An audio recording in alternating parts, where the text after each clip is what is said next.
been a terrible tragedy for Gaza, but also it's isolated Israel more than you might have imagined a year ago. Isn't it time for the right pressure to be put on Netanyahu to end this Gaza thing and try and come up with some sort of solution for the Palestinians and rebuild? I wish it was as easy as that. You do realize that on October 8th, or for that matter, yesterday or today, all Hamas have to do is give back 101 hostages. That's so crazy because, like, they have suggested that since October 10. And there's only one party that has refused to negotiate and has time and time again disrupted the ceasefire negotiations. You know, interesting that that party is not being mentioned here. The party that also simply has all of the cards. They have all the power. Israel's Prime Minister Benjamin Netanyahu says Israel, Hezbollah. Oh, here it is. Let's talk. Let's tune into Brandon. To bring a conflict between Israel and Hezbollah to a close. Under the deal reached today, effective at 4 a.m. tomorrow local time, the fighting across the Lebanese-Israeli border will end. Will end. This is designed to be a permanent cessation of hostilities.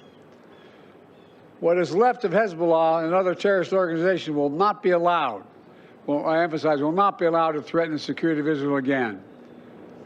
Over the next 60 days, the Lebanese army and state security forces will deploy and take control of their own territory once again. Hezbollah terrorist infrastructure in southern Lebanon will not be allowed to be rebuilt. And over the next 60 days, Israel will gradually withdraw its remaining forces. And civilians on both sides will soon be able to safely return to their communities and begin to rebuild their homes, their schools, their farms, their businesses, and their very lives. We're determined this conflict will not be just another cycle of violence.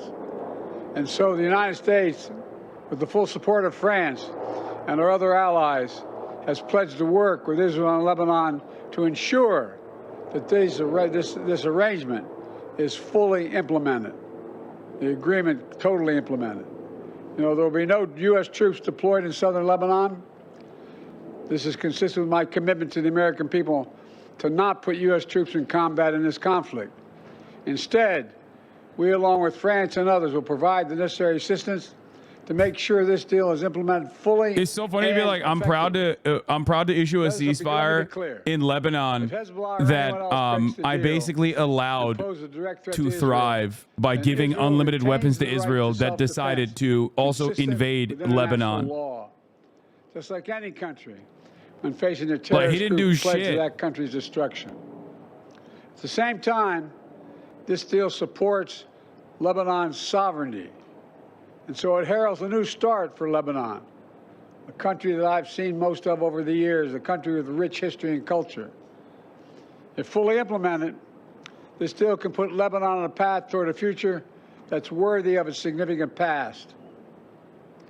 And just as the Lebanese people deserve a future of security and prosperity, Brandon's trying to save his reputation. He'll never save his reputation. They too deserve an end to the fighting and displacement. The people of Gaza have been through hell. Their world's absolutely shattered. Far too many civilians in Gaza have suffered, far too much. It's all because of Hamas. Refused for months and months to negotiate a good faith ceasefire and a hostage deal. And so now Hamas has a choice to make. Their only way out is to release the hostages, including American citizens, which they hold. In the process, bring an end to the fighting, which would make possible a surge of humanitarian relief. Over the coming days, the United States will make another push with Turkey, Egypt, Qatar, Israel, and others to achieve a ceasefire in Gaza. With the hostages released and the end of the war without Hamas in power, that becomes possible. As for the broader Middle East region, today's announcement brings us closer to realizing the affirmative agenda that I've been pushing forward during my entire presidency. A vision for the future of the Middle East, where it's at peace and prosperous and integrated across borders. A future where Palestinians have a state of their own, one that fulfills its people's legitimate aspirations, one that cannot threaten Israel. Why is it that he can broker this peace with Israel? Oh, it's because Hezbollah actually fucking made Israel suffer a tremendous amount of casualties in its invasion part of the process. Israel bombed Beirut into oblivion, as they do. And then when they brought in their ground troops, they got their shit pushed in over and over and over again. So much so that there was like talks of potential mutiny and unrest among the ranks. And of course, Israel was way more willing to broker a ceasefire in Lebanon than they were as a direct consequence of that. Okay? Once again, Israel showing the world, just like it did time and time again with Lebanon, specifically with Hezbollah throughout its evolution, throughout its history, that you know, they will only respond the force.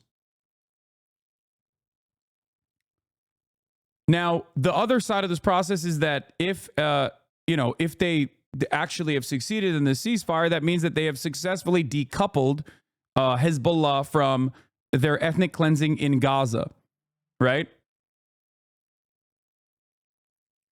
And that is the other side of this process, and it's obvious that Joe Biden is not going to do shit about Gaza.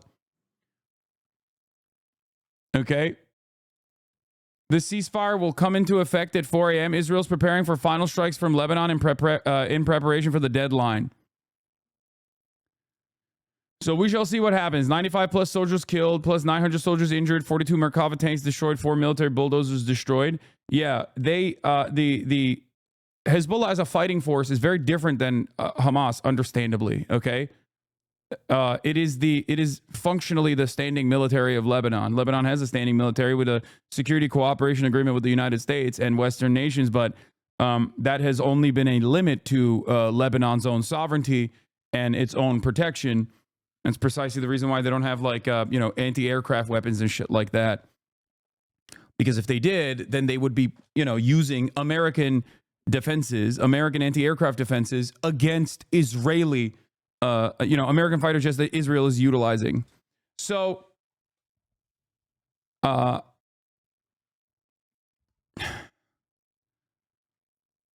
is what's going on here. Once again, this is the fourth time at this point, or third time at this point, that Israel is pushed into Lebanon and then pushed out of Lebanon by force and has conceded. But then they'll say, "Oh, we got our mission across. We did it. We succeeded." What did you succeed? You killed a shit ton of Lebanese people.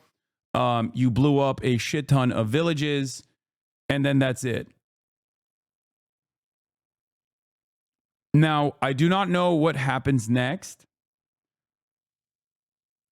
in this process, but in the final 48 hours before a ceasefire in 2006 war, Israel dropped internationally banned cluster munitions across South Lebanon.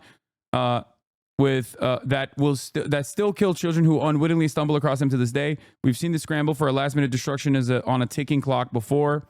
This is the updated version. IDF issues airstrike notices for central Beirut neighborhoods, including Hamra for the first time, far from the suburbs and rarely hit. Ironically, the fact that Israel is devastating Lebanon's capital today means ceasefire is likely imminent. Heavy bombardment in final hours is a common tactic. Roads jammed with civilians fleeing.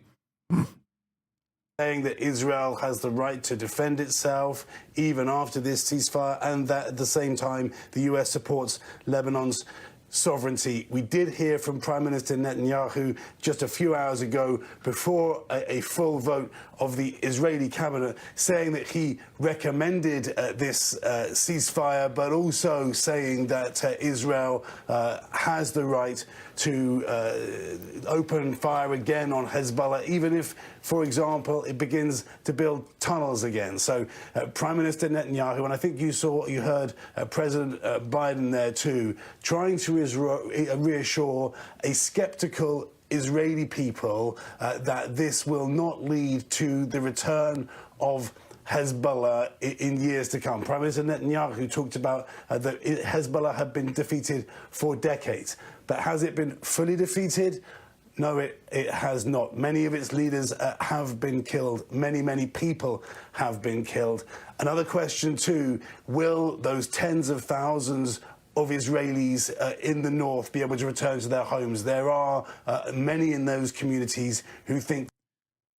New over 100 prominent Jewish Georgians, including rabbis, board members of the ADL, and cultural leaders, signed on to a letter supporting Ossoff and Warnock's vote against some Israeli arms sales. It's time to stop treating Jews as a monolith. Oh, look at that. Look at that. Oh, wow. I am shocked.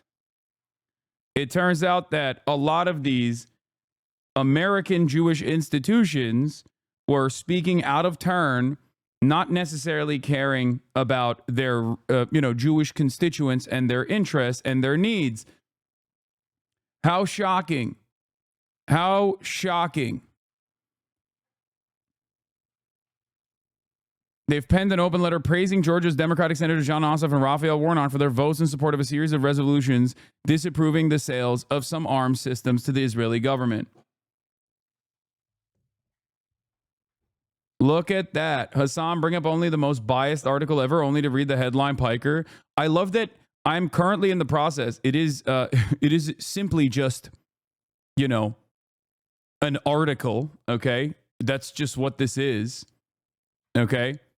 And I'm currently in the process of reading it, but you're so fucking delusional that you can't even capture what is happening in front of your eyes.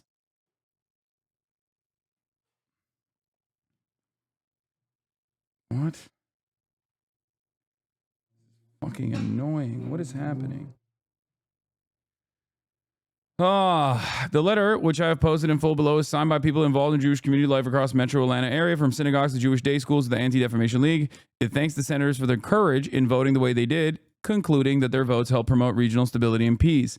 It comes days after around 50 Jewish organizations signed a letter organized by the Jewish Federation of Greater Atlanta and backed by some powerful American Israel Affairs public. What? Hold on, I'm trying to do something.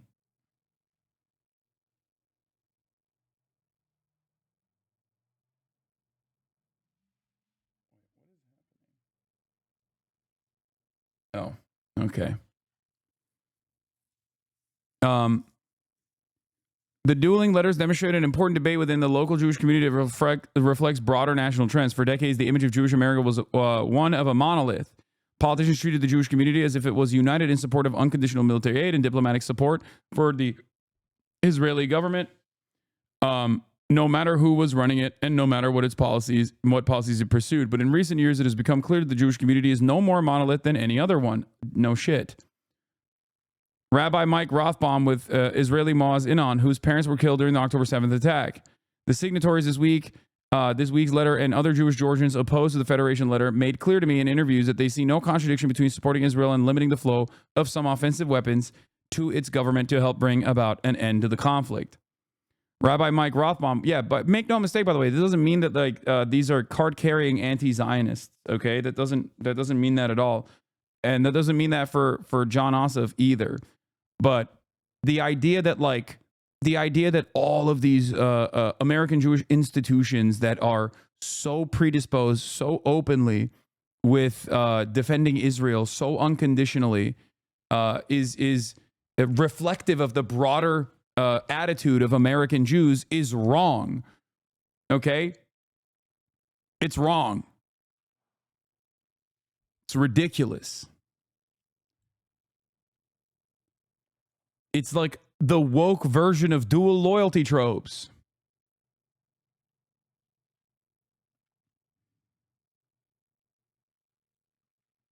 Anyway, even though Israel's claiming that they have beat Hezbollah, they're just lying. But then what happens when the Lebanese military tries to take control of Hezbollah-controlled territory? I don't know what will happen internally in Lebanon, and I do hope that there is no civil war, like Civil War 2.0. You know what I mean? Probably not, though. But we'll see. I'll talk more about Lebanon in a second.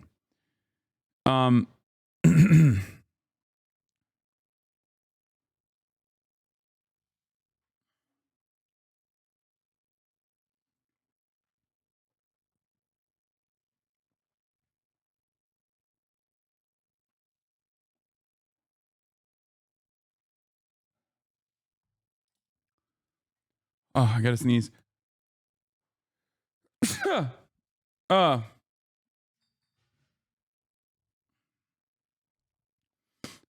Claudia Scheinbaum is saying a bunch of woke stuff, and that is exciting as always. We'll be covering that as well. But let's get back to the Lebanese ceasefire and where we're at with the Lebanese ceasefire. Okay, starting first with security correspondent Frank Gardner, who is there for us, I think.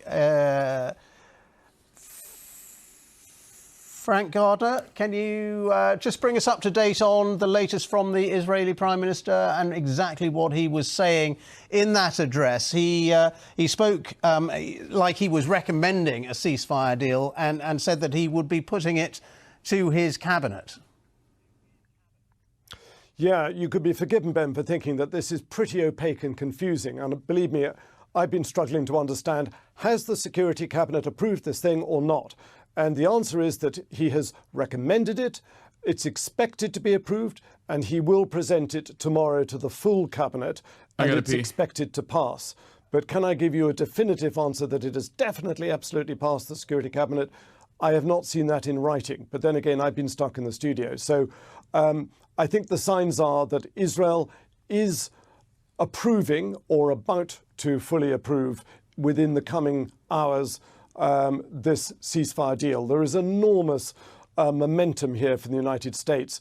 Prime Minister Benjamin Netanyahu has spent part of the last hour endorsing the reasons why this deal should go ahead. He's been recounting all the ways in which Israel has degraded the military capabilities of its enemies, both in Gaza, in Yemen, in Lebanon, in Iran, and Iraq and Syria. And he said that the Hezbollah, which attacked us from October the 8th onwards, his words, is not the same as the force it is today.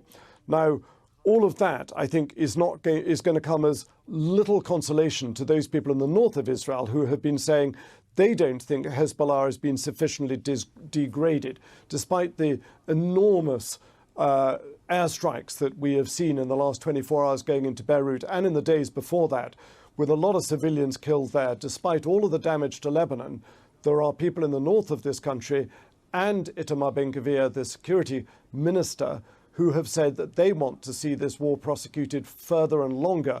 But anyhow, it doesn't look like they're going to get their way. It looks like the ceasefire deal is going to go ahead, which is 60 days, a kind of trial 60 days, 2 months, during which the Israeli army will withdraw in stages from Lebanon, from the south of Lebanon, where it's been active. Hezbollah will withdraw north of the Litani River, 30 kilometers north of the Lebanon border, and the security vacuum will be backfilled by a bolstered Lebanese National Army and troops from UNIFIL, that's the United Nations interim force in Lebanon.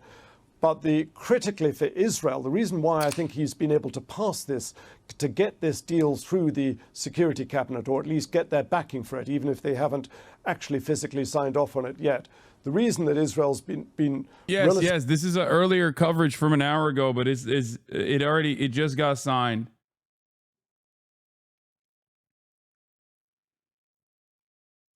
Comfortable with this is because it reserves the right to go back into Lebanon with presumably airstrikes or ground forces if it detects that there is an imminent military threat from Hezbollah. That was something that was a sticking point, but they've managed to get that past people on the Lebanon side of it. So it looks like the deal is going ahead. Tonight, I will bring before the cabinet a plan for a ceasefire in Lebanon. The duration of the ceasefire depends on what happens in Lebanon. We have an understanding with the United States. We are maintaining our full liberty to take military operations. If Hezbollah tries to attack us, if it arms itself, if it rebuilds infrastructure next to the borders, we will attack them. If they launch missiles, if they dig tunnels, we will attack.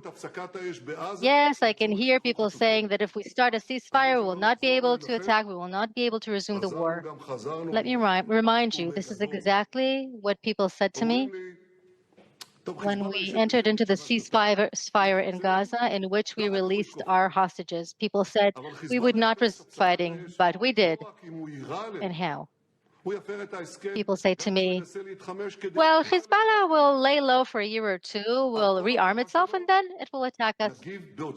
But Hezbollah will commit a breach of the agreement not only when they fire at us, but even when they try to rearm themselves.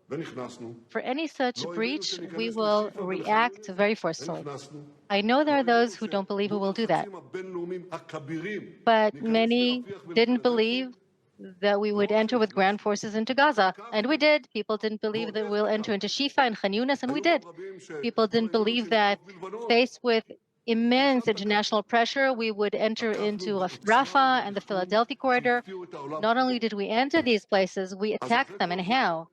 There were many people who... I mean, he's bragging about it. He's trying to reassure Israelis who still want more blood. Don't worry, we will go back if they do anything. Yeah. He's trying to make the most of the situation, you know? Israeli media really hated this speech, by the way. Yeah, I don't think you guys understand. There is a lot of appetite, I think, in Israel for just endless violence. Okay?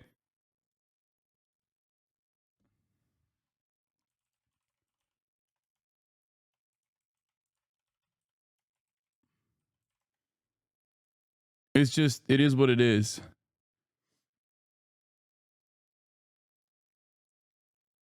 CNN is covering it live right now. Let's hear what they have to say. No, they're talking about Trump tariffs. Will be passed on to you.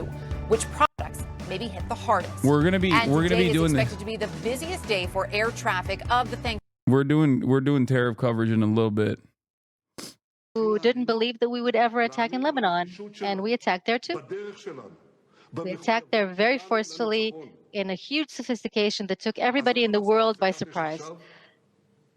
So after all of that, maybe we should start believing in our determination, in our commitment to obtaining victory.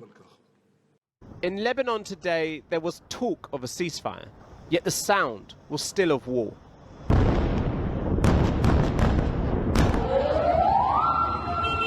As the Israeli Security Cabinet met to discuss an agreement to end the fighting, the Israeli Defense Forces launched a massive wave of strikes right across Lebanon. With more than 10 dead and the dust still settling, Israel's Prime Minister Benjamin Netanyahu called on his cabinet to approve the ceasefire deal. Speaking this evening, he said Israel had set Hezbollah back decades and that a ceasefire now means they can focus on the Iranian threat. There had been a marked ratcheting up in attacks in recent days, with more than 30 killed in Lebanon from Israeli strikes on Monday.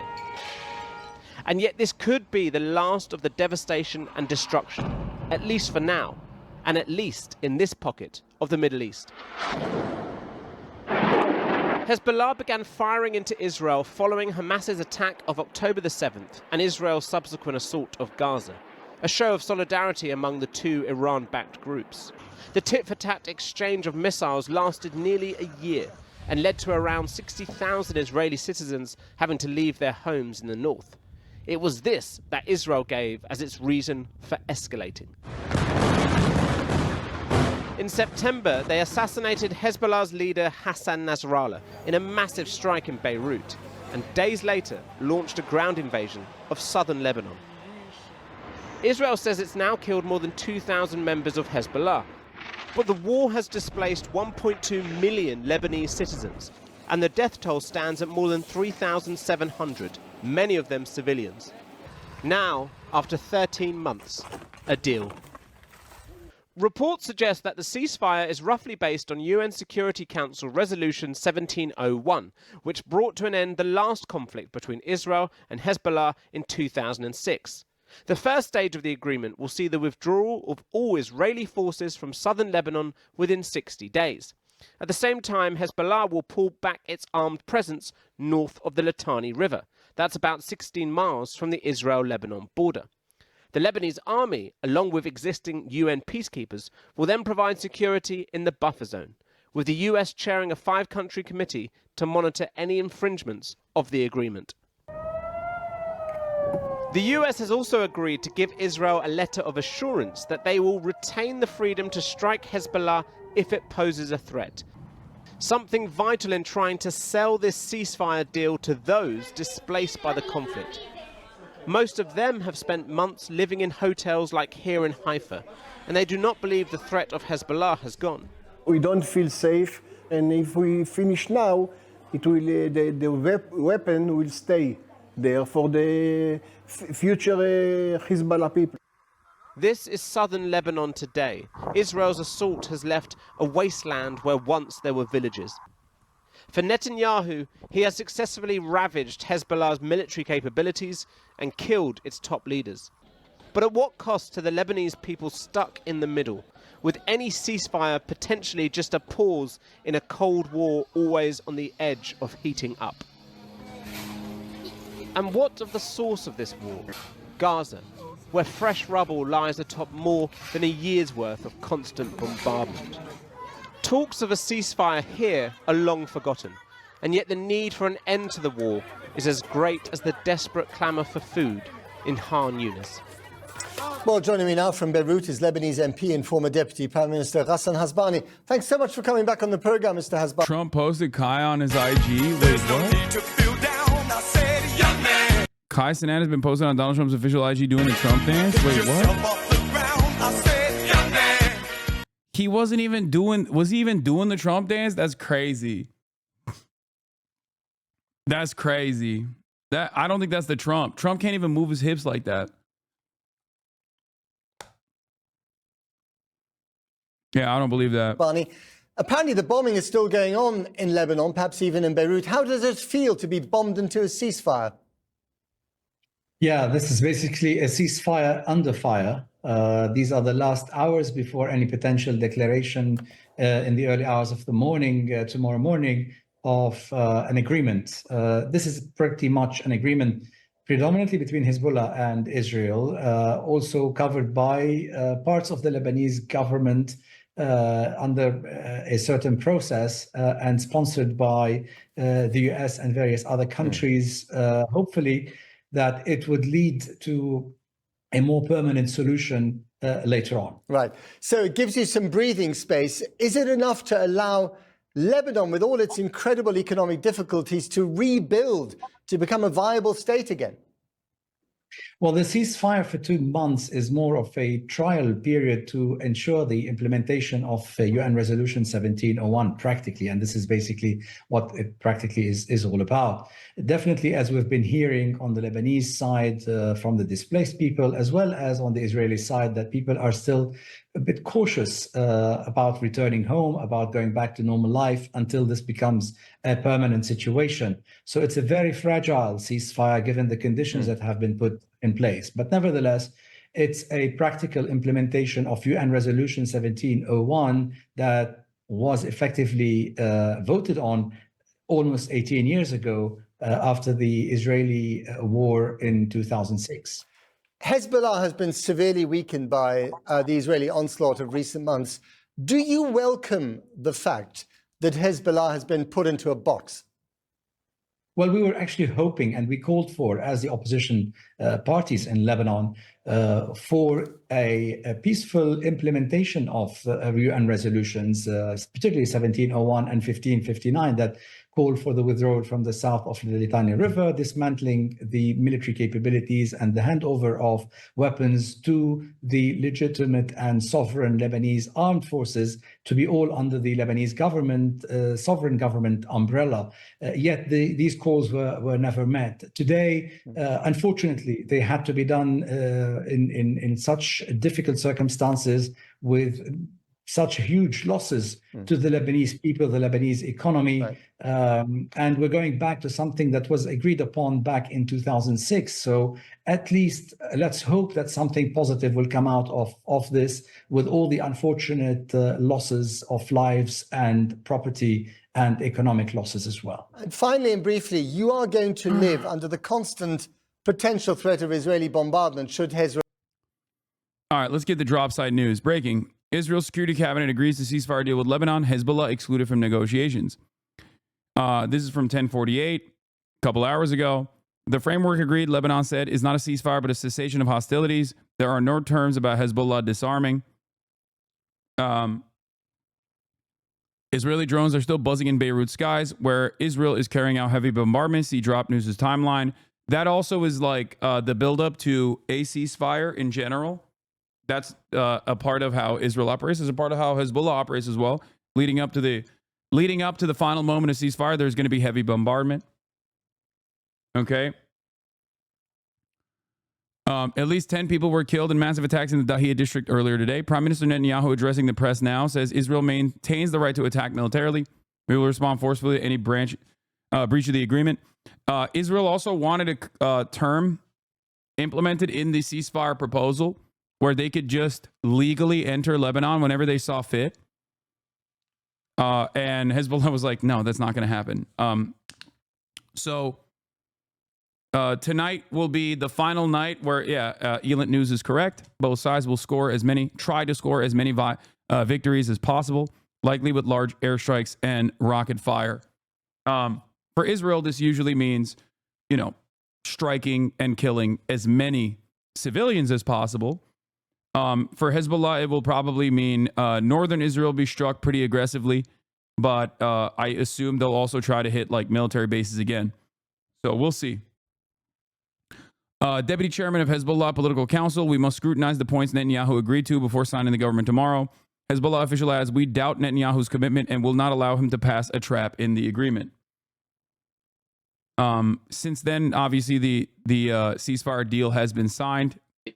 Provoke with, them at a I think, Itamar Ben-Gvir being the only naysayer of the agreement. Right? Is he the only one? Yeah, only Ynet says only Ben-Gvir objected. The cabinet finally approved the agreement. Report the ceasefire will begin at 4 a.m. So, yeah. Is it weird that Israel's enemies are always attacking military bases when Israel bombs apartment buildings? No, it's not that weird, honestly. It's just when you have a limited amount of retaliatory, when you have a much more limited inventory of weapons, you would probably want to undermine the military more than you would want to just kill random civilians.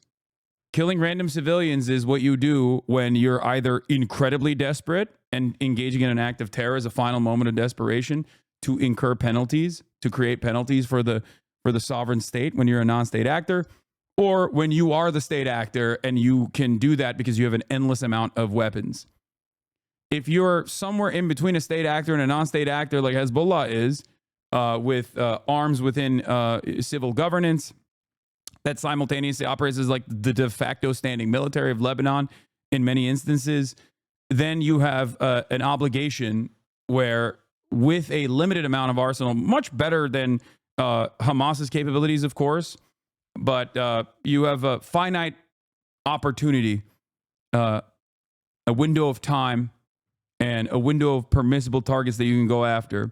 This is something that I've mentioned before with respect to Hamas's, bathtub rockets they fucking lob into Israel. People will always be like, well, they're indiscriminately firing into Israel. It's like, yeah, if you give them targeting systems, I'm sure that they would utilize those.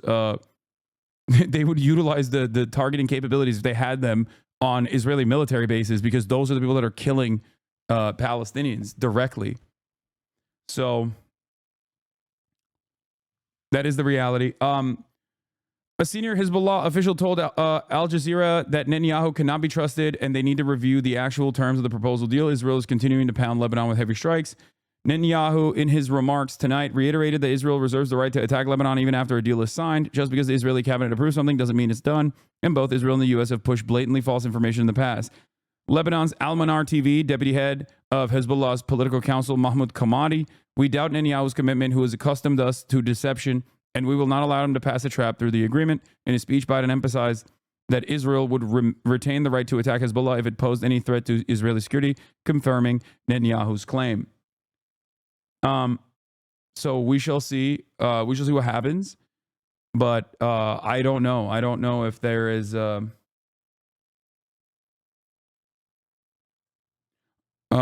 was a mistranslation in the quote. There's a news circulating quoting Hezbollah MP Hassan Fadlallah stating that the document released to the public is different from the real one. This is not accurate. What he said was that the document that arrived at Lebanon was different, as in changed, to the one that left Lebanon to the occupation entity, meaning Lebanon changed the conditions they did not agree to, not that a wrong document was leaked.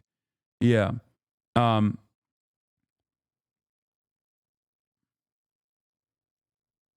from Haifa. We've had 2 alerts so far this evening, but honestly, I'm having a hard time taking this threat seriously, staying safe and all. I think that in the interim period leading up to this ceasefire, there will be heavy bombing back and forth, both in Beirut, in Lebanon, like Israeli bombing, and also in different parts of Israel as well.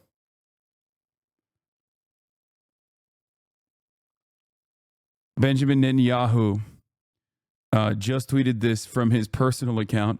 Trump, Congress looking to put suffocating sanctions on kangaroo ICC over Netanyahu arrest warrant. Nice, man. Congratulations.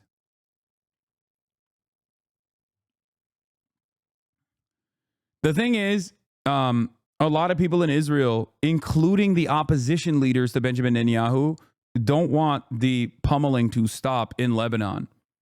There is not a lot of appetite for a ceasefire in Lebanon. There is, I would dare I say, there is more appetite to stop bombing Gaza from at least the hostage families that want to, in the interim period, have a release of the hostages. And they also understand that the only way to get that done is with a cessation of hostilities in Gaza. So, like, there are more people that want to, at the very least, like, limit and maybe even secure a ceasefire deal and simultaneously a release of the hostages than there are people who want to stop the bombing campaign in Lebanon. So it's this very weird predicament where it's this very weird situation where I think that there are, Netanyahu is doing something that is like maybe considered somewhat unpopular, which is even aesthetically leaning towards a ceasefire in Lebanon.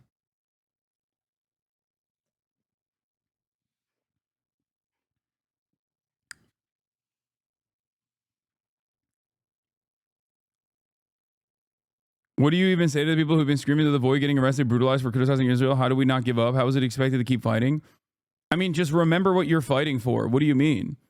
There are very real people, families being ripped apart, babies being shredded by American munitions.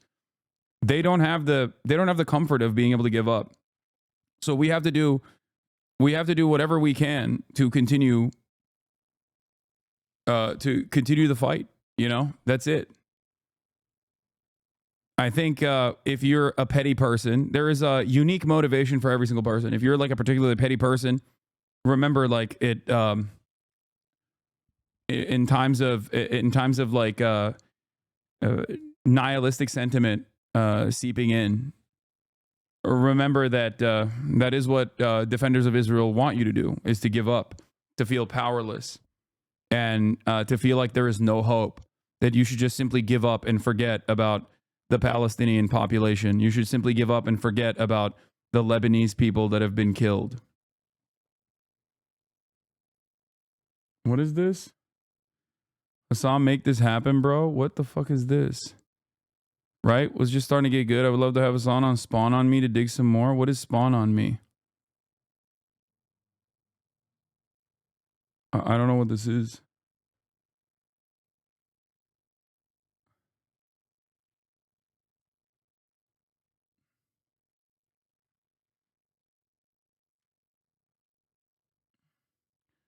Here's the other thing. Okay. All right. Just chat. Just fucking, can we focus on commentary for a second? Jesus Christ. You guys are all over the fucking place. Okay. Calm down. We'll look at all this shit in a brief moment. All right.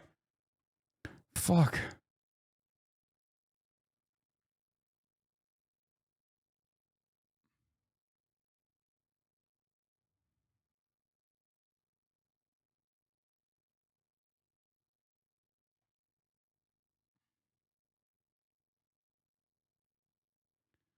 Huh. Anyway.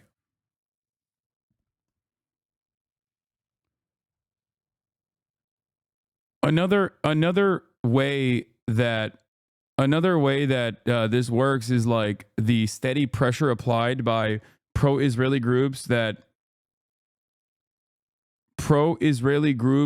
spend a great deal of time doxing and harassing and viciously smearing anyone and everyone who is even remotely critical of Israel. You can't give in. These institutions are ultimately powerless, okay? You are united and powerful because you have the numbers, okay? You have the numbers. People have the capacity to recognize right from wrong, okay? It's not, they don't have the same motion that they once did in terms of institutional prominence, legitimacy. These organizations, like, dude, I'm telling you, 5 years ago, if a Stop Anti-Semitism style org came out, on the Fox News article that came out 5 years ago, the Hassan is promoting terrorism article, if that had come out 5 fucking years ago, okay, my career will be over. Okay. I wouldn't be getting a positive news hit from CNN a week after that, where I get to address some of the comments that were, some of the smears that were made towards me. Like, you need to understand this. Okay.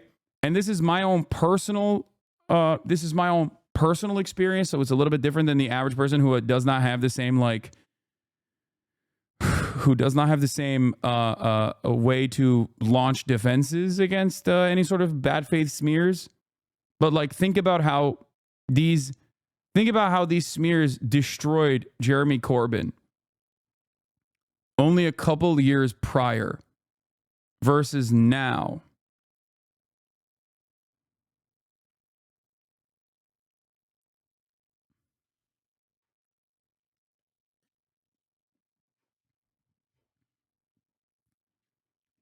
Okay.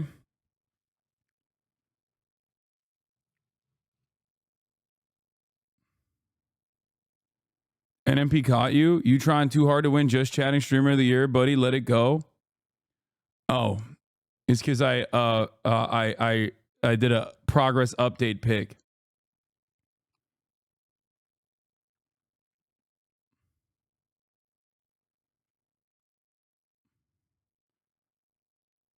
Post that pic on IG. What the fuck you doing, bro? Yeah. This is me on the left. This is me on the left in 2021. 285 pounds. Barely could fucking stand up for 15 minutes. I would literally start panting. And this is me from this morning on the right, feeling myself a little bit. The briefs are wet because I had just played basketball.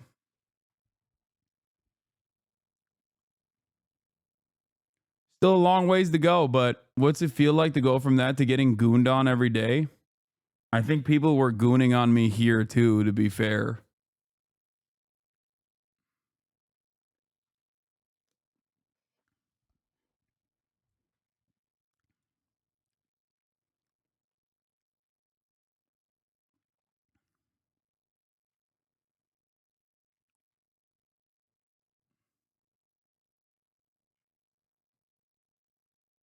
Yeah, gay Twitter wants you fat again. Yeah. My friend was broadcasting her phone from the bathroom. That's insane. I just posted this. How is that even possible?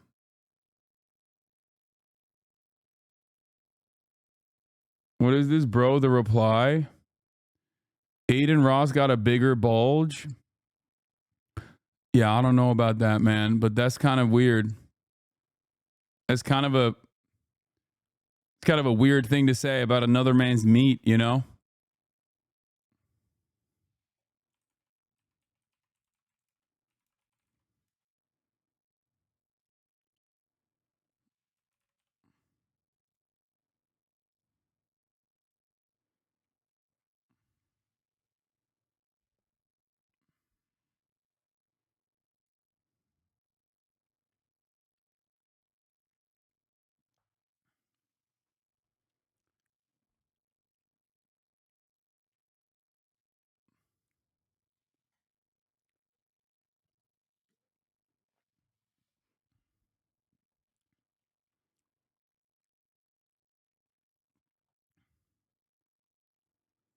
Yeah, bro said, hold up, let me check Aiden's meat real quick and compare and contrast.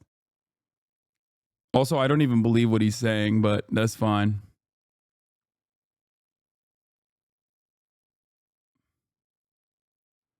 Why were you so fit at 285 pounds? I was not. What are you talking about? This is not fit at all. How does this even look remotely fit to you? Look at my belly. What the hell?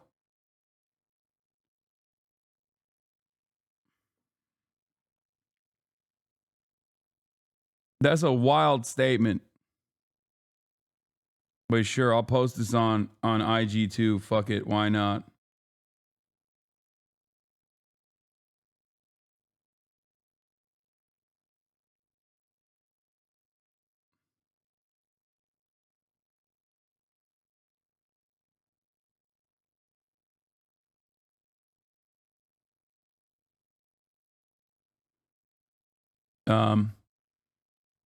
Why won't you face others in the marketplace at dongs? You right. I'm too scared.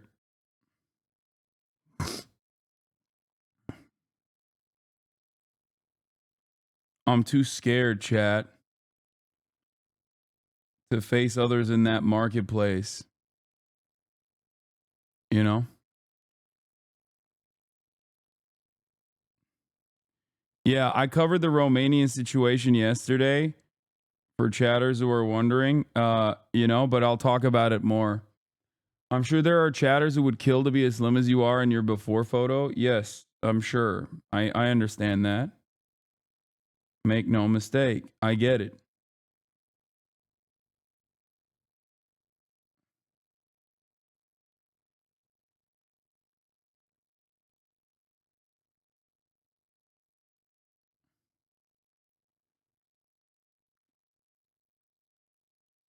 Anyway. I'm 285 and I wish I looked even half as good, but you do have 7 inches on me and I'm not a dude law.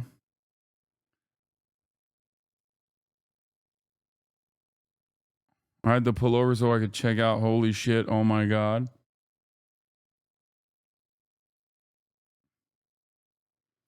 What's the goal from here? Anything leaner as content pre/photo shoot levels? No, I gotta go a little bit leaner and then I'll start gaining again. Hold on, I'm posting it on my Instagram.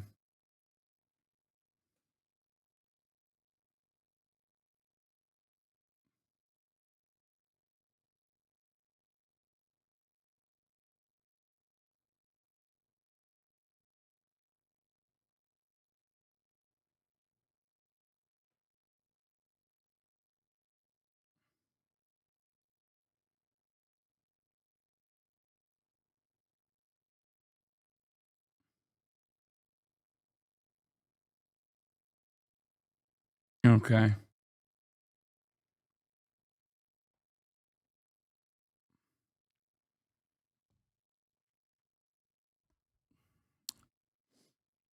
Also need to start sunning those thighs.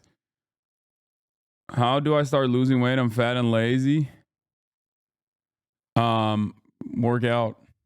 We're going to talk about Drake's legal action in a second. Hold up.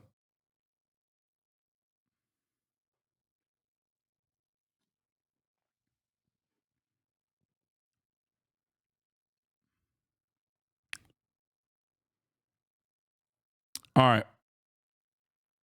We're done with Meat Watch.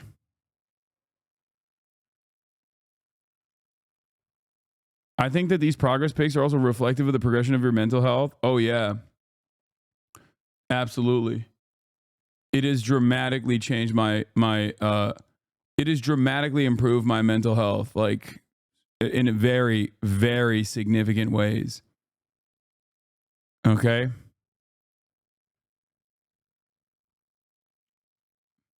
Sakura Gore, thank you for the 10 community gifted subs. Was your back pain fixed from improving back strength? Yes. I did a lot of complementary workouts to ensure that my back was no longer in pain after working out and stuff like that.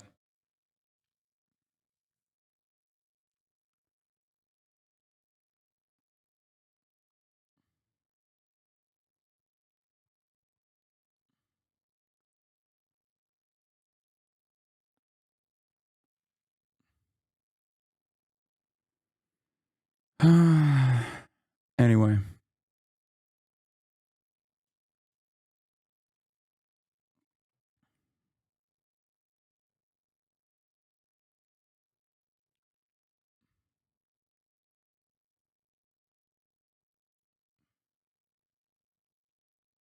Did you cover Biden's ceasefire announcement? Came late. Sorry, bub. Yeah, what do you think we're covering right now?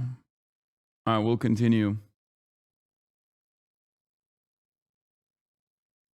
Hezbollah tries something on again, as the Prime Minister said just a few minutes ago. How does that feel? I mean, as a former Deputy Prime Minister, as a member of the Parliament, how does it feel to have that constant Israeli threat hanging over you? Well, this has always been the case to a large extent, except that the bombardment hasn't happened so frequently. It used to happen, violations of airspace have happened most of the time in the past, and many times in the past. But definitely, this is an issue with the sovereignty of the country. We were hoping, as a sovereign state, would actually be able to implement UN resolutions so that it would retain its sovereignty. The sovereignty was breached by the existence of Hezbollah and the support of Iran militarily to Hezbollah for many, many years as well on Lebanese territory. And so was the Israeli overflights and interference every now and then. So if this period is only a temporary period to ensure that the agreement stands, this would eventually lead to a withdrawal of the Israelis and a more permanent solution. And let's hope we will get to that eventually. HasanAbi, thank you very much indeed. Well, I'm now joined by Miri Eisin, who is a retired colonel from the Israeli Defense Force. She worked with Prime Minister Ehud Olmert during the last Lebanon war and is now a fellow at the International Institute for Counterterrorism. Thank you very much to you, Miri Eisin, for coming back on our program. Let me start, first of all, with this. Do you think the Israeli government agreed to this ceasefire because they were running out of ammunition, as the Prime Minister indicated today, or because the Americans were putting pressure on them?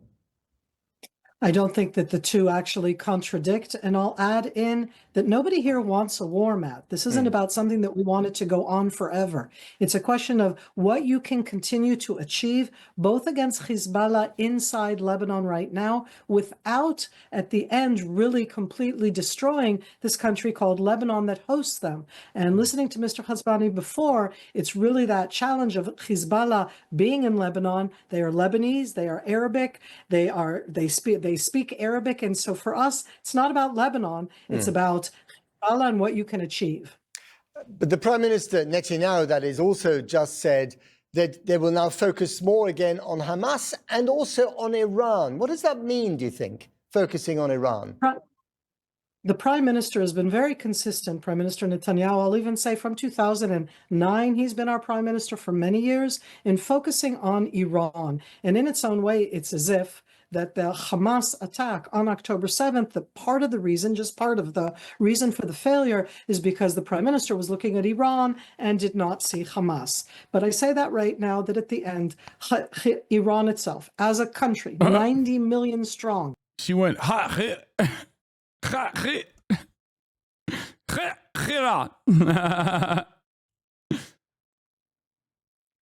she's so used to hitting that every time she talks about like Israel's enemies. She's like,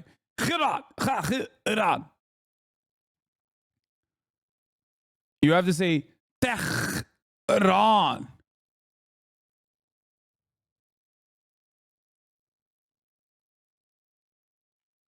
Tehran.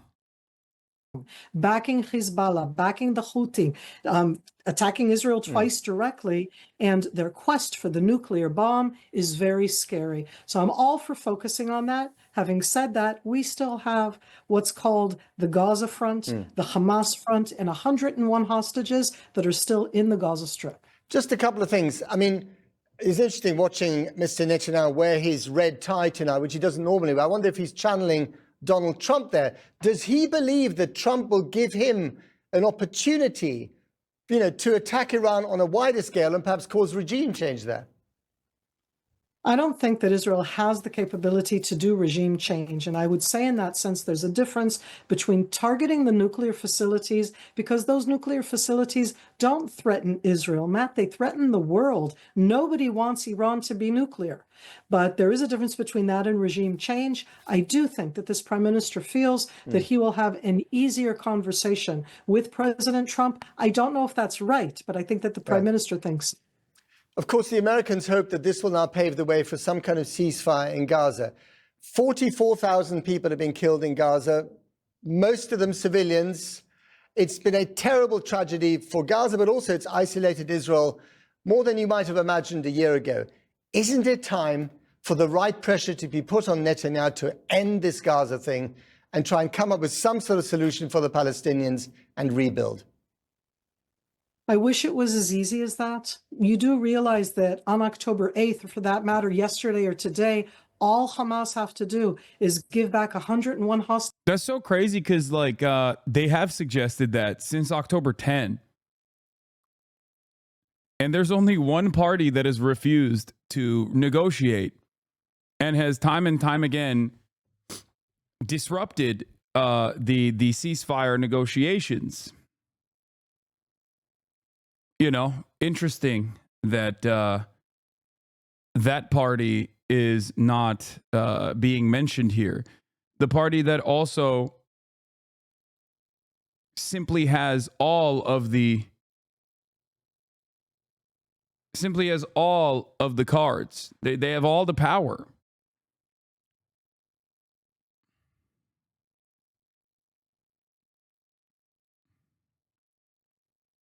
Interesting.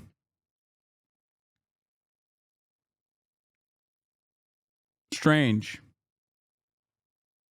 Hostages, and it's done. That this is about Hamas attacking us, taking the hostages, doing horrific things, building themselves inside the civilian community. I'm not saying it's an easy, simple one.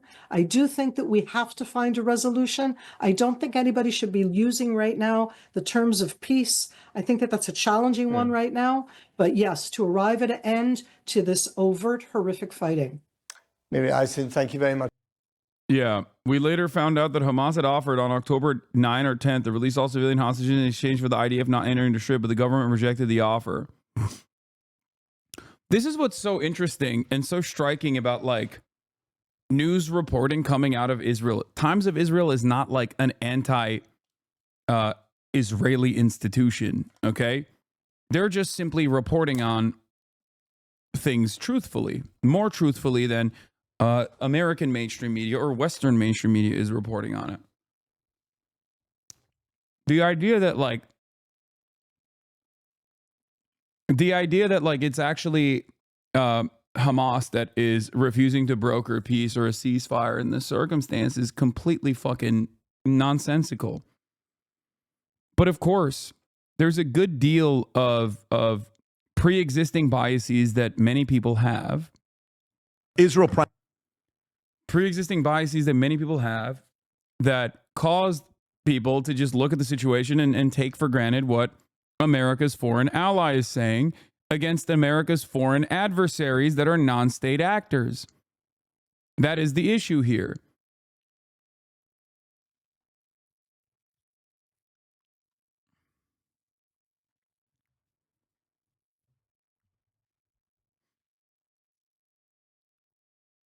I was talking to a friend of mine who said that any reasonable party in the position of Hamas would have agreed to an unconditional surrender and removal from governance with the amount of people dying and in crisis. Do you think Gazans would not agree to some sort of conditional surrender if they could? Is Hamas not in a position where total surrender is a much better outcome than to keep fighting? This is not in the hands of Hamas at this point. It has always been in the hands of Israel. The notion that The notion that like while Israel, guys, do you not understand what's going on? Israel has destroyed all semblance of normal life in the Gaza Strip. They are permanently annexing North Gaza right now as we speak. They are conducting a fucking genocide. What makes you think that the people that are right now defending themselves against this genocidal force are currently in the wrong? Like, this is not October 7, okay? We're not talking about October 7. We're talking about an October 7 style situation occurring on a daily, if not a weekly basis for the last year. Okay? It's so crazy. They've already started the partitioning process. The notion that like the guys that are fighting back in the process of like this ethnic cleansing campaign are in the wrong and they need to stand down with no fucking with no guarantee whatsoever that like Israel is going to actually not complete its genocidal project is so ridiculous.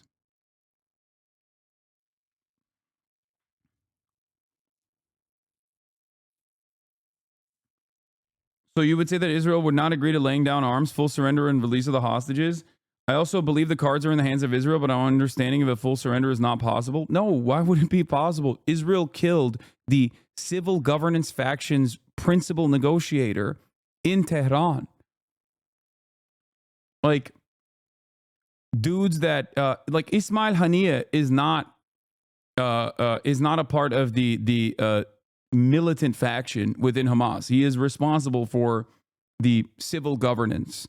He was also the principal negotiator, and Israel fucking executed him alongside, hundreds of thousands of civilians. We don't even know the full number of the casualties at this point. They've destroyed virtually every single building in the Gaza Strip, and they're doing the final solution to the Palestinians right now, especially in North Gaza.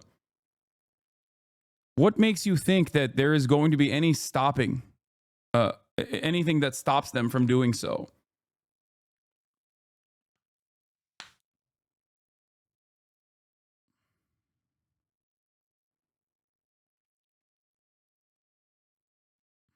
It's ridiculous.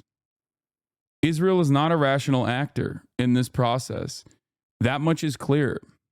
They have not shown that they are rational actors, and instead they've only shown that they respond to military pressure. As in, when they engage in a war of attrition, they've shown time and time again that like their economy surrenders, and then their forces incur too many penalties, and that's the only time where they back down. Look at all of the other look at all of the other places where, there has been some kind of civil negotiation. Look to the West Bank if you want to understand what it looks like when your civil governance division that is supposed to represent the interests of the civilians living there, when they become a de facto part of the Israeli security apparatus. The Palestinian Authority comes to mind. The Palestinian Authority is the second most unpopular entity in the region in the eyes of the Palestinian population. And there's a good reason for that.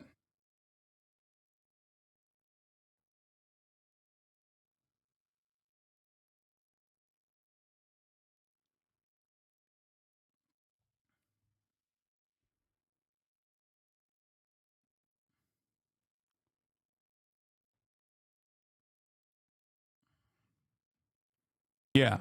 Meanwhile, you have this, like, IDF is gearing up to remain in Gaza until the end of 2025 at least. This is what it looks like. And they're gearing up to partition Gaza and resettle Gaza. So I don't know how people just don't understand that. Like, they hold all the cards in this process.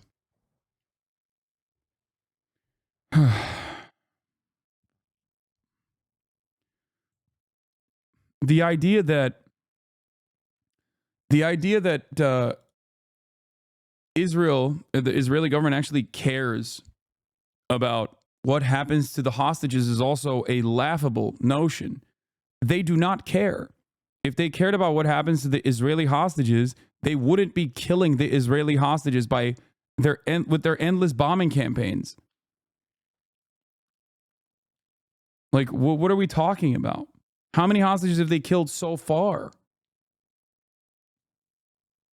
The idea that, like, oh, dude, if they stand down, if Hamas stands down, like, Israel will stop is ridiculous.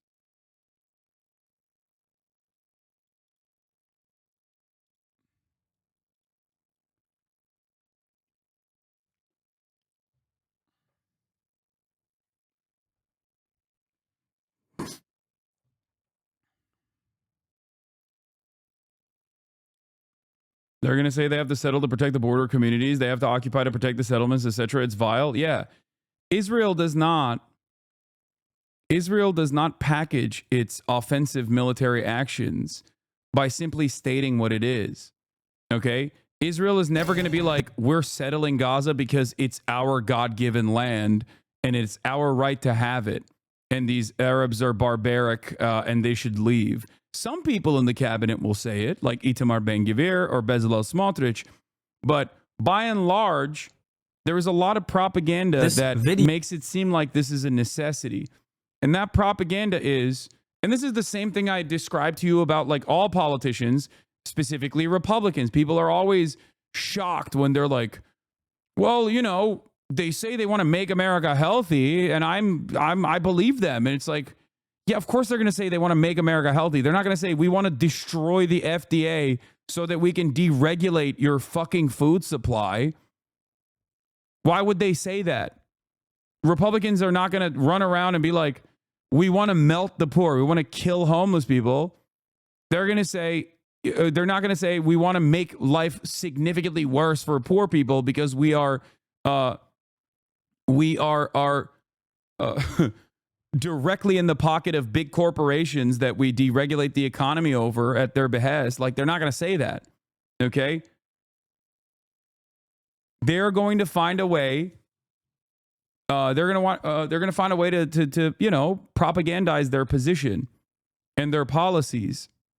Okay? And it's the same principle for the Israeli government as well. The Israeli government, in the way that, especially in the way that they frame this kind of stuff to the Western world, will never say, like, oh, we have to settle this land because it's our land. God gave us this land. Okay? Even though, like I said, there are rabid ultra-Zionists within the security cabinet, within the governing faction that will say those things. But especially when it comes to, like, Western media, in their Western media focus approach, they're always going to say, we have security concerns. They are going to repackage their colonial interests under the auspices of valid security concerns. Israel has a right to defend itself is exactly that. Okay? When people say Israel has a right to defend itself, that's what they're talking about. This is it. Video shows Israeli rollers, bulldozers, and trucks paving a new. If Hamas conceded it would be over, what deal are they expecting at this point? Wait, what? What the fuck? Tell me what Hamas wants to do. How do you justify that? Any terrorist organization that acts that way would get the same reaction. It would end if Hamas concedes. Hamas can't represent the people of Gaza. Yeah, okay, big dog. Okay, I'm going to unban this person.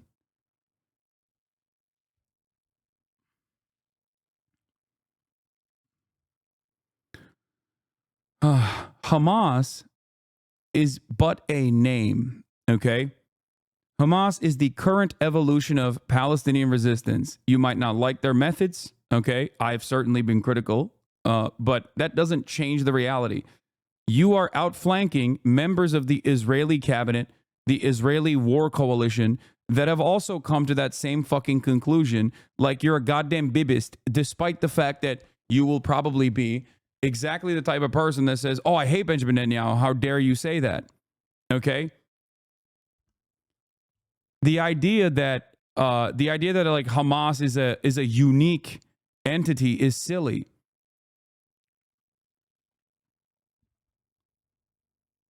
Okay, you kill everyone in Hamas. Now you have Hamas too. How do you think Hamas started? How do you think Hamas became the governing faction and the governing coalition in Gaza? If you don't understand the history of it, and if you refuse to understand that, like, of course people are going to fight back against constant oppression and constant death and destruction and constant violations of their human rights, yeah, people are going to fucking try to fight themselves out of that corner, especially when they realize that there is no negotiating. That is the last 30 years of the so-called peace process and the analysis that the Palestinian population has succumbed to. That is what they recognize.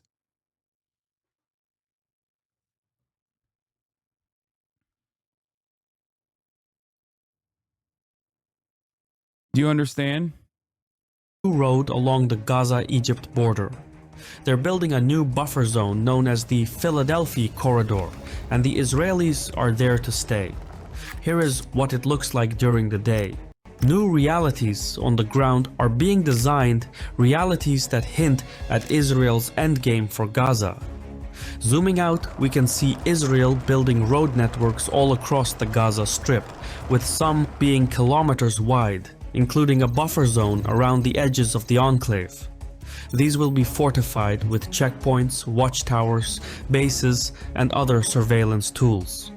Using these strategic corridors, the Israeli army will be able to monitor any point in Gaza without necessarily occupying the entire territory.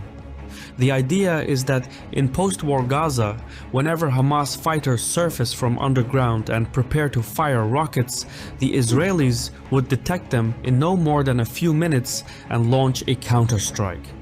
The Israeli leadership believes these corridors would make further Hamas transgressions improbable in the long term, or at least decrease the damage. Yeah, splitting one concentration camp to 3. They can inflict. The Palestinian civilian population would be able to return, though they would reside within smaller chunks of territory, each disconnected from the other. Conflict is like that. The hand that wins gets to draw the map. Meanwhile, a second front has gone hot in the north. Israeli forces have entered Lebanese territory, and Iran responded by firing missiles at Israel. The battle space is expanding. However, while all eyes are elsewhere, the Israeli master plan for Gaza is going ahead at full speed. I genuinely believe that seeing all sides is paramount at times like this, which is why I asked Ground News to sponsor this video. Following Iran's missile attack on Israel, some 600 articles were published worldwide. And while I appreciate that I can see perspectives from on the ground in Iran and Israel itself, at the same time, Sinwar's right hand, Rawi Mushtaha, is now confirmed to have been killed in an airstrike, along with other key Hamas officials. One by one, Israel is taking out the existing Hamas leadership. Just a few dozen articles were published on this, and it appears to be a blind spot for left-wing media. With everything that is going on in Lebanon and around the world, a story as— I'm doing ethical reacts, man. What do you want me to do? Is Ground News trustworthy? I think they use their metrics for left, center, right, and like their media biases from that fucking Koch brothers funded stupid ass report that put me as like worse than Alex Jones. So I don't know how credible they are, but overall, I mean, I don't really get dinged on these platforms anyway, but I assume it's decent otherwise, maybe. I don't know. As important as this will simply drown in the background noise. So I appreciate that Ground News surfaces these kinds of stories. Yeah, I think they say CNN is as far left as InfoWars, right? Like the list is really fucked up. Worse than Alex Jones, where's the lies? Yes, I am worse than Alex Jones. Look, I'm going to be honest with you, brother. If you at any point have entertained that. Wait, hold on. Door's open. if you at any point have thought that I am even remotely similar in my commentary to someone who was sued for billions of dollars for routinely and serially harassing the families and victims of a mass shooting by claiming it's not real, you have to really reorganize your priorities and maybe take a deep breath and wonder what communities you're a part of that cause you to believe this. Okay? Because I fear that they are leading you astray.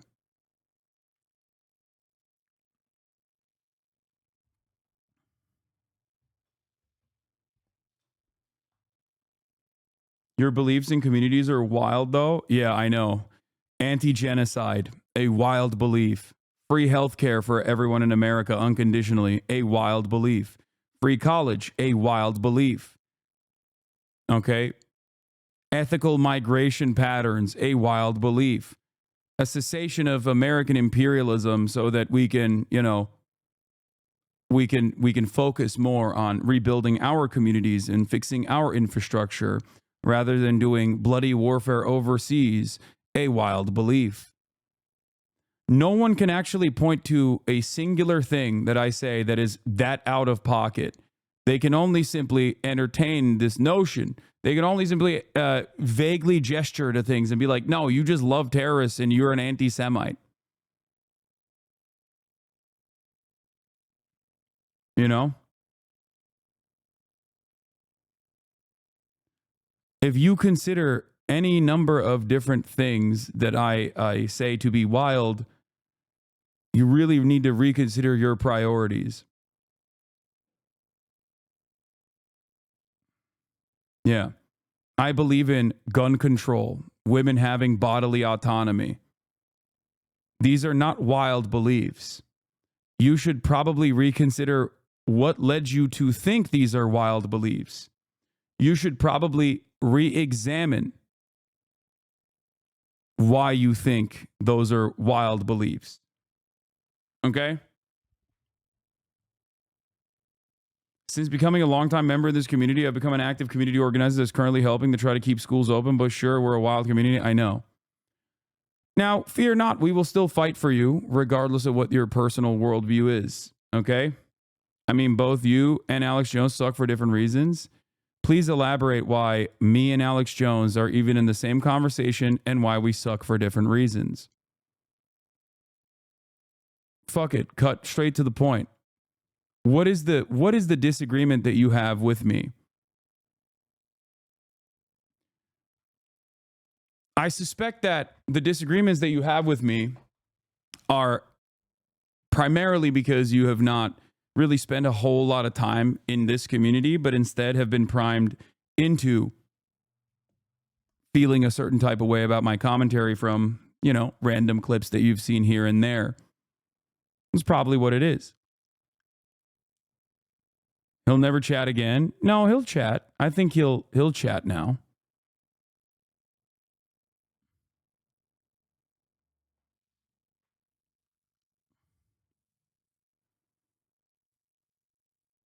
This chatter was just on Twitter hating under your post with a Sam Hyde and D meme ban.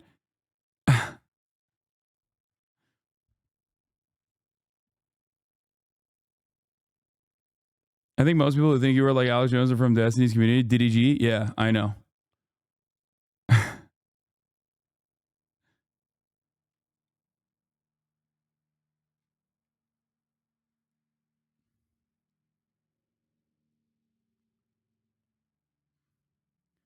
Ground news might apply different methodologies, by the way, than just simply that one.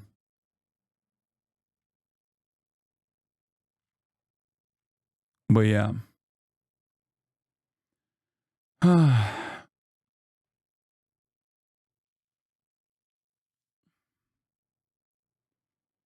It is wild that people will just like simply say this shit and they will never.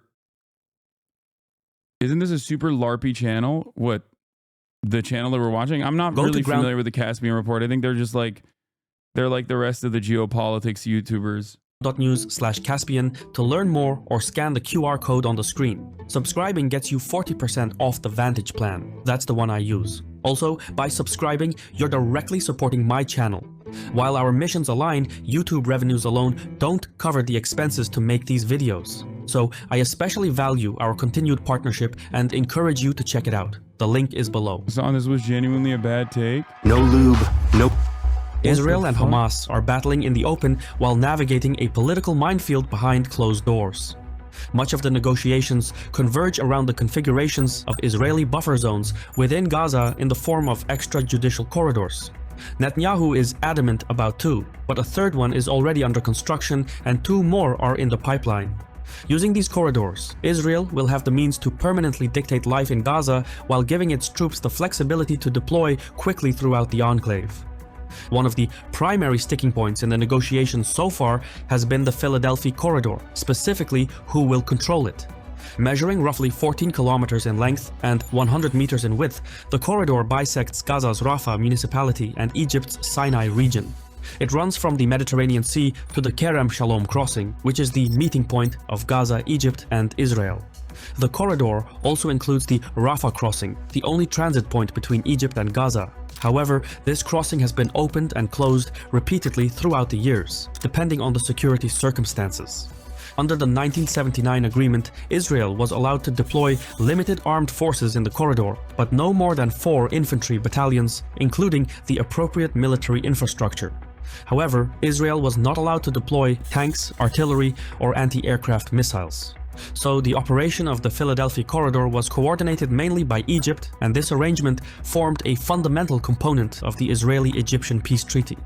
In 2005, Israel withdrew its army from Gaza as part of a disengagement plan. This exit included a withdrawal from the Philadelphia corridor, as well as the withdrawal of about 9,000 Israeli settlers living in 25 illegal settlements in Gaza. Egypt then assumed full responsibility over the Philadelphia corridor, and the Palestinian Authority was later brought into the mission. Shortly after, a second legal agreement was signed between Egypt and Israel, allowing the former to deploy 750 border guards to patrol the corridor for counterterrorism and non-military purposes. Egypt's responsibility expanded, and it was now tasked with preventing smuggling and infiltration. 2 years later, in 2007, Hamas took complete control of the Gaza Strip and removed the Palestinian Authority from the region. Israel responded by enacting a land, air, and sea blockade of the Gaza Strip. Nobody was getting in or out without Israeli say. Egypt, meanwhile, would intermittently open the Rafah crossing during that time. Stuck in between Egypt and Israel, Hamas opted for a new strategy. It started building tunnels between Gaza and Egypt's Sinai. This underground infrastructure was used for smuggling goods and weapons, but the scale was enormous. Between 2011 and 2015, Egyptian forces destroyed more than 2,000 of these Hamas tunnels, and these were only the passages that were detected. Using these tunnels, Hamas created new realities on the ground. The Rafah crossing was no longer the sole entry and exit point to Gaza. More importantly, neither Egypt nor Israel exercised any control over the tunnels. Netanyahu and his cabinet have identified the Philadelphia corridor and the Hamas tunnels running underneath as the single weakest link in the chain surrounding Gaza. So, when the current hostilities started, Israel took back control of the corridor in May 2024. It is now insisting on maintaining a presence there in order to prevent Hamas from replenishing its lost resources. Netanyahu's cabinet argues that without Israeli control over the Philadelphia corridor, Hamas will rearm and build up its military force and infrastructure in a few years. This then will turn Gaza into a long-term security liability for the state of Israel. Hamas... I mean, this is like, so far, this has been, dare I say, a little biased in the direction of Israel. Sees it differently. Its negotiators demand that all Israeli forces be pulled from the corridor and that the area return to Hamas control as part of a lasting ceasefire. Egypt, too, is not happy about the continued Israeli presence in the corridor. The Egyptians argued that permanent, large-scale Israeli military presence in the area would violate the 1979 peace treaty. Technically, they make a valid point. The Philadelphia corridor has been a buffer zone between Egypt and Israel for more than 4 decades. It has been maintained through 2 bilateral agreements between Egyptian and Israeli diplomats. Various compromises have been floated since May, including the withdrawal of most Israeli forces in exchange for the installation of Israeli watchtowers along the borderline. However, Egypt has rejected the proposal. How is it biased? Genuinely asking? Yeah, constantly framing the Israeli incursions and security agreements, or rather, like, security methods, including implementing this, like, incredible blockade over the Gaza Strip after withdrawing its military in 2005 under the auspices of a valid security concern, is basically the same repackaged propaganda that says Israel has a right to defend itself. That's all it is. Like, that's all it is. Like, it's and of course it's something that you hear all the time. It's something that it's the only thing that you hear from most mainstream outlets. So it's always shocking to hear it from independent media as well, but I don't know. Like, this video is supposed to be Israel's endgame for Gaza, but so far it's describing every action that Israel's taken within a biased framework, not really considering, like, what the situation looks like for Palestinians across the board, and, like, how we got here.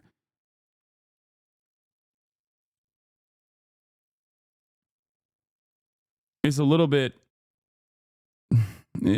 disappointing, but While Israel can't just return the situation to what it was before the current hostilities, the Israelis feel that they need to ensure the security of their border communities, and so they're going about it unilaterally by paving the entire... Yeah, you don't understand. The potential security threat of Hamas is more important than the occupation and the genocide of the Palestinian people. Israel's defense trumps all. Who gives a fuck about the Palestinians' defense? Yeah.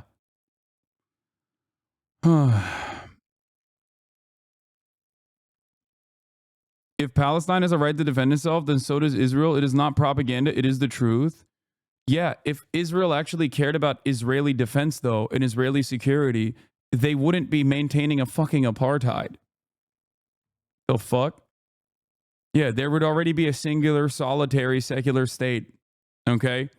Where Palestinians and Israelis, in the way that they currently exist, could have equal rights, equal civil liberties. But that is a non-starter for many people who defend Israel, I assume yourself included. And you will say, how can we be around these barbaric rapist monsters? We can't.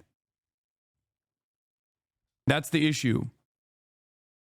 And it always goes back to the same first principles. You do not see Palestinians as normal human beings, just like you, with ambitions, with goals, with dreams, but instead a hive mind of barbaric anti-Semites who want to do mass rapes and shit. Also, yes, Israel doesn't have a right to defend itself under international law because they are a belligerent occupier of the Palestinian people. So thank you, Jay Mershon, for mentioning that.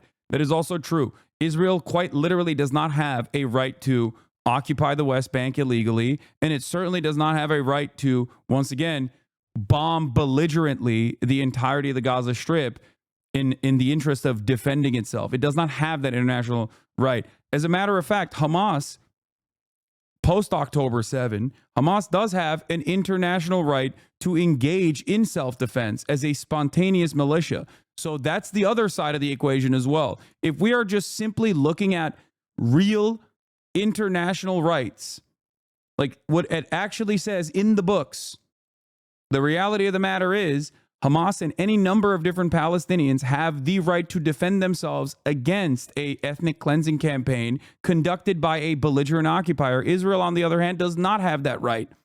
Israel is violating the international rights of the Palestinian people. So that's what's really interesting about this equation, and really interesting about the asymmetry of violence that you're experiencing, that you're watching unfold in front of your eyes, that you're trying to desperately defend. The irony here is that Israel is in direct contravention of international law.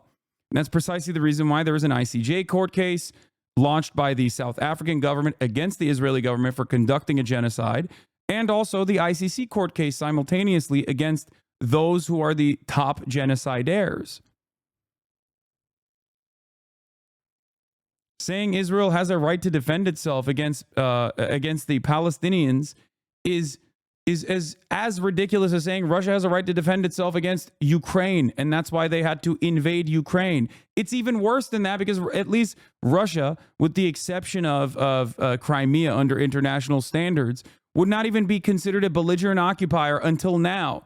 Now they are a belligerent occupier of Ukraine. So on that front, it would be akin to Russia permanently annexing parts of Ukraine that they have overtaken so far, and then bombing the shit out of that in the counterinsurgency campaign that they run when the Ukrainians inevitably go back to understandably fighting against their Russian occupiers a couple years down the line.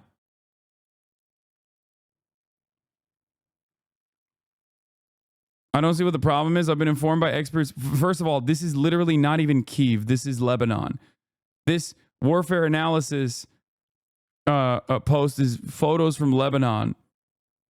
I don't see what the problem is. I've been informed by experts in international law that this means whatever happens next is the fault of the civilians and nothing that can happen is wrong.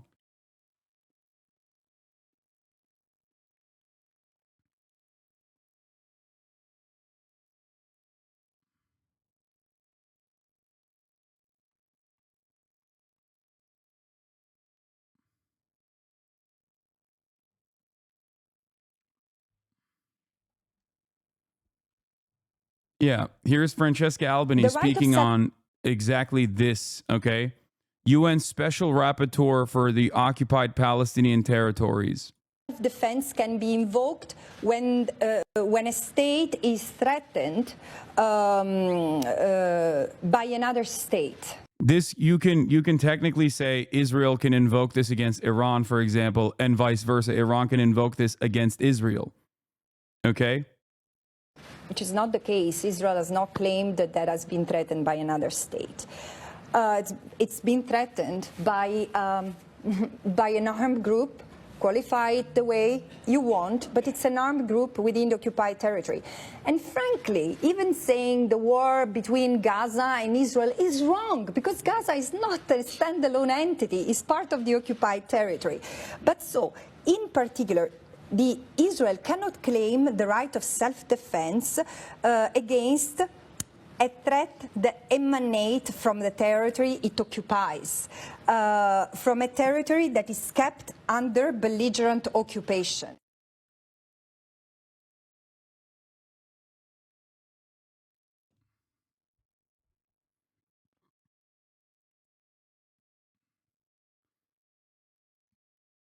No, I don't want to see her on Piers Morgan, okay?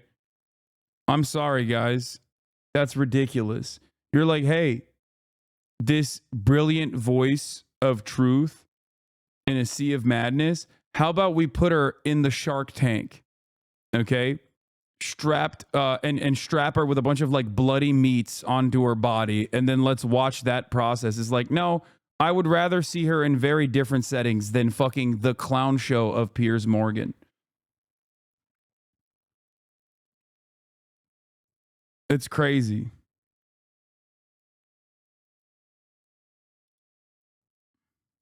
Of the corridor. Cry Morrison. Cease Twitch. Cease Hasan. Cry Morrison. What? Does it seem like I'm crying? Are you okay? Are you experiencing a psychological breakdown? What's happening? Are you all right?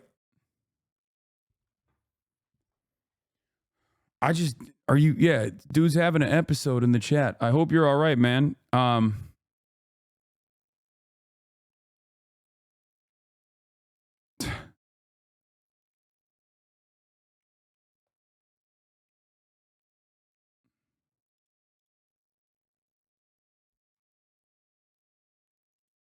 Essentially, Israel now calls the shots in the Philadelphia corridor.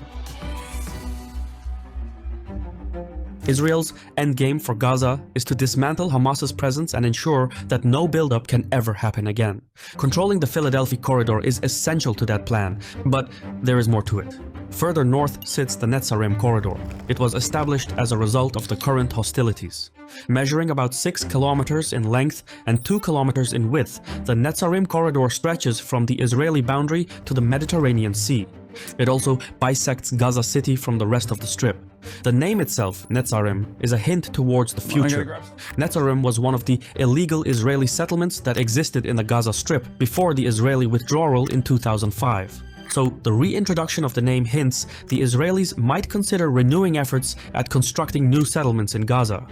Some high-ranking Israeli ministers, such as Ben-Gvir, have suggested as much. The Netzarim corridor hosts at least 5 forward military bases that are used to monitor and control the movement of people between northern and southern Gaza. The construction of these outposts and the extensive land clearing nearby suggest that Israeli boots on the ground are to be permanent. So even after the current hostilities subside and Palestinian civilians return to their homes, or what's left of them, Israel will have the ability to control life in Gaza without needing to occupy the area entirely. Netanyahu has already declared that under a truce agreement, Israel would not withdraw from the Philadelphia and Netzarim corridors, including the Rafah crossing. Palestinian diplomats reject such buffer zones in both corridors and argue that Netanyahu added these negotiating points to derail the ceasefire talks. Yeah, I mean, I'm done with this. I'm done with this. There's no positive end in sight, but let's hear what Mark Warner had to say. Much of the price. And amen. And that is why I think it is both from a humanitarian standpoint to bring this to a ceasefire, but also in Israel's long term, the more you strike and take out Lebanese civilians that were not members of Hezbollah, you create the potential, which is also the problem why we need to get to a resolution in Gaza. You cannot destroy every terrorist if you're continuing to kill innocent civilians. And the potential to actually have a greater support for a terrorist type organization that would go beyond the Shia base in Lebanon to include Sunni, Druze, Christians even potentially was quite great. So I think that is diminished. But again, these next 60 days to maintain that truce is critically important. And I hope, again, this will increase the pressure on the remnants of the Hamas leadership. They've taken out Sinwar, the main leader, but the remnants of Hamas leadership to go ahead and move towards a hostage exchange and a ceasefire as well is critically important at this moment. Yeah, lots more to come for this ceasefire to get up and running and actually stay effective. Senator Mark Warner, thank you so much for joining us.